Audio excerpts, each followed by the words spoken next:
la femme. Qu'est-ce que la femme? Quelle est la place de la femme dans la société et quel est le rôle qu'elle devrait jouer? Il faut rappeler, n'est-ce pas, à nos auditeurs ou à nos lecteurs que la femme est tellement importante islamiquement parlant.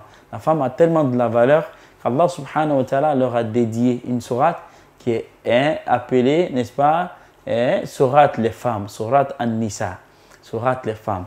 Alors, le fait qu'Allah subhanahu wa ta'ala dédie une sourate aux femmes dans le Coran, cela démontre l'importance, n'est-ce pas, de leur place dans la société, ou bien l'importance de la femme même, ou bien le rôle qui est important que la femme devrait jouer dans la société. Alors Allah subhanahu wa ta'ala nous dit, il dit فَمَنْ يُعَدِّمْ شَعَائِرَ اللَّهِ فَإِنَّهَا مِنْ تَقْوَى الْقُلُوبِ. Il dit la personne, celui qui respecte ce à quoi Allah subhanahu wa ta'ala a respecté, a donné de la valeur, il dit فَإِنَّهَا مِنْ تَقْوَى الْقُلُوبِ. Cela démontre que cette personne-là elle est éprise, j'allais dire, ou encore elle a la piété. 1 Corinthiens 11, le verset 11. Toutefois, dans le Seigneur, la femme n'est point sans l'homme, ni l'homme sans la femme. Car de même que la femme a été tirée de l'homme, de même l'homme existe par la femme et tout vient de Dieu. Par ce passage, nous comprenons que l'homme et la femme viennent de Dieu. Et la femme a été tirée de l'homme et l'homme existe également par la femme. Les deux sont donc complémentaires. Et donc, le rôle de la femme dans la société vient pour compléter le rôle de l'homme quelque part. Vient pour parfaire la création quelque part. Parce que la Bible nous dit comme ça qu'il n'est pas bon que l'homme soit seul. Il a eu des moments, n'est-ce pas, où le prophète sallallahu alayhi wa sallam a eu des difficultés à convaincre ses compagnons, radiallahu anhum.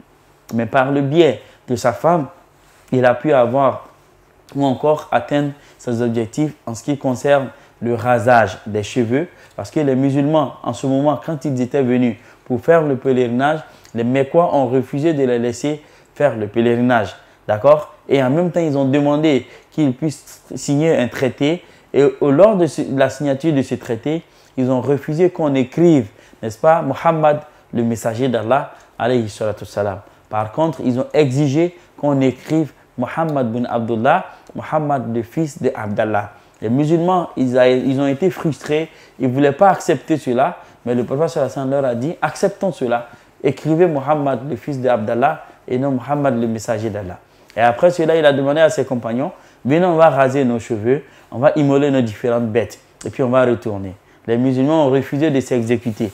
Il a fallu, n'est-ce pas, la femme du prophète sallallahu alayhi wa sallam, d'accord, qui lui a dit, mais s'ils refusent de s'exécuter, toi, fais-toi raser, et tu verras qu'ils vont te suivre. Alors il a appelé un de ses compagnons, qui est venu, qui l'a rasé lui, et tout de suite là, quand les compagnons ont vu cela, ils se sont tous levés, et puis ils se sont fait raser.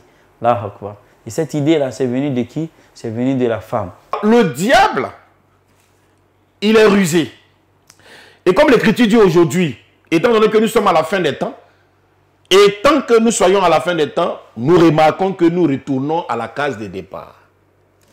Donc la même expression qu'il avait utilisée d'alors, l'émancipation, pour faire croire que l'homme et la femme étaient égaux, c'est cette même expression qu'il ramène. Dieu dit non.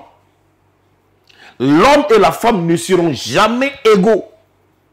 Du moment où l'Écriture nous dit que la femme, ses désirs se tourneront non seulement vers l'homme, mais l'Écriture précise que l'homme dominera sa femme. Voilà. Mais qu'est-ce que le monde nous présente aujourd'hui? Mais qui est le maître du monde dans lequel nous sommes? Désolé de le dire, mais lorsqu'on prend la parole en Matthieu chapitre 4, quelqu'un est venu se mettre devant Jésus. Et celui qui est venu se mettre devant Jésus et qui s'est réclamé, qui s'est revendiqué de la paternité du monde, c'est Satan. C'est Satan qui a dit à Jésus que le monde m'appartient et que je le donne à qui je veux. Et c'est Satan qui domine la terre. Et c'est Satan qui domine le monde. Et comme autrefois il avait fait croire que l'émancipation était, aujourd'hui encore il revient sur la scène pour faire croire que l'homme et la femme sont identiques. Allah subhanahu wa ta'ala, quand il a envoyé l'ange Jibril pour venir révéler le message au prophète Mohammed, alayhi salatu salam, pendant qu'il était paniqué, il s'est dirigé tout de suite là vers sa femme, Khadija radiallahu anha. Et quand il venait vers elle, il lui disait Zammilouni, Zammilouni, ou bien Dathirouni, Dathirouni. Il faut me couvrir avec ton voile, il faut me couvrir avec un pagne, il faut me couvrir avec un manteau. D'accord? Et en ce moment-là, c'est la femme qui a été un réconfort pour lui. C'est la Khadija radiallahu anha qui aura dit au prophète sallallahu alayhi wa sallam, n'est-ce pas, ne sois pas affligé, ne panique pas. Allah ne voudra jamais te faire de mal parce qu'on te sait comme quelqu'un de bien. Alors, elle l'a conduit, elle l'a orienté vers qui? Celui-là même qu'on va appeler son oncle, hein, qui était Waraka. Alors, le prophète sallallahu alayhi wa sallam est parti vers Waraka, qui s'est donc occupé du prophète sallallahu alayhi wa sallam en lui tenant des propos apaisants. Donc, le rôle de la femme dans la société, c'est l'apaisement ou encore le recueillement pour l'homme. Car par elle, la vie est donnée. Par elle, l'éducation est donnée également. Elle est toujours aux côtés de l'homme, aux côtés de la famille, aux côtés des enfants. Et en tant qu'enfant de Dieu, en tant que l'Église de Dieu, en tant que chrétien,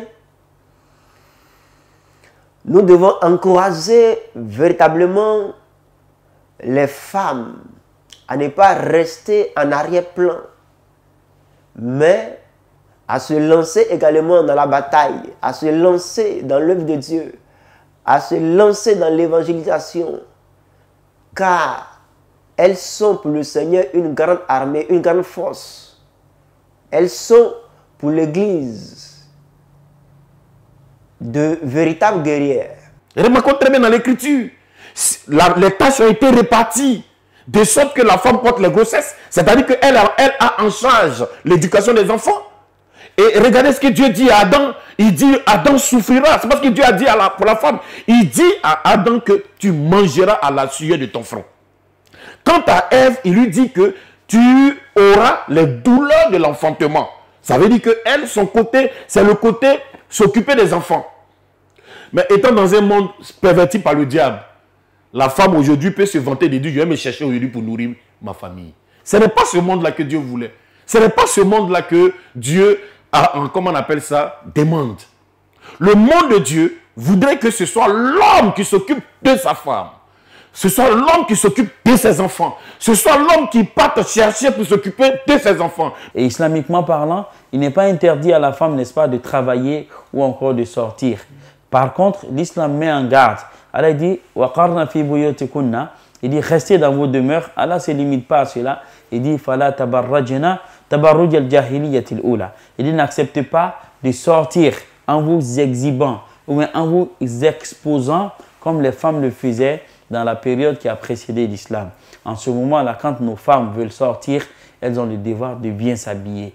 D'accord? Et les femmes, en sortant, elles doivent éviter tous les milieux qui vont être une tentation pour elles, de sorte que, n'est-ce pas, les hommes puissent, ou bien les hommes viennent porter atteinte, n'est-ce pas, à leur intimité ou encore parler de viol ou bien quand elles vont faire, n'est-ce pas, objet d'harcèlement sexuellement parlant. Et dans tout ce genre de milieu, l'islam va mettre en garde contre cela et va préserver, protéger la femme en ce moment, Inch'Allah, de ne pas s'adonner à de tels déplacements. Sinon, la femme peut travailler en respectant ces normes-là, en soignant sa tenue vestimentaire, également en évitant, n'est-ce pas, la proximité, n'est-ce pas, le contact direct avec les hommes, ce contact-là qui pourrait être une cause, n'est-ce pas, qu'elle succombe ou bien qu'elle soit l'objet, n'est-ce pas, d'harcèlement sexuel. Voilà, Inch'Allah, de façon succincte, quelques rôles que la femme a joué dans la société. Je pense qu'Inch'Allah, si on a compris cela, la société se portera mieux.